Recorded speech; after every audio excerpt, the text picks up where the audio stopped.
Henry Winter from the Daily Telegraph. I mean, the chapter that really jumps out from a footballing perspective is about Roy Keane. I mean, it's pretty frank and pretty brutal at times. Do you envisage him responding in any way, given the nature of the man, and would that actually worry you? Well, I think you're right. The nature of the man will you can expect that. And that is the type of personality Roy is. But, you know, the decision, the reason I had to explain it because it happened so quickly. But the actions were so quick.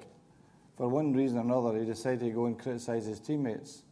And so most of you have not seen that video, but you couldn't release it. We couldn't release it. Ended up with two young players being booed before the game in Paris on the Wednesday. And we decided we had to do something.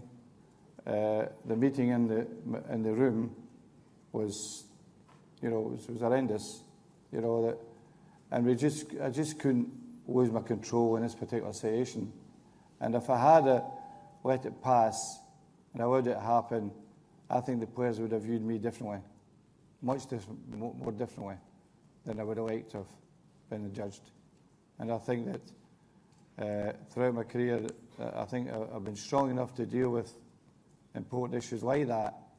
For Roy, he overstepped his mark, absolutely overstepped his mark, and there was no other thing we could do.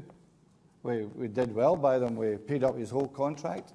We gave him a testimonial in the following season, 75,000.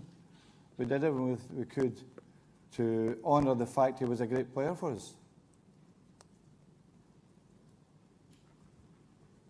Sorry, I'm Tim White from the Telegraph. There's an anecdote in the book where you have Patrice Evra taking the mickey out of you for picking once William Prunier. Would that have happened earlier on in your career, or is that a mark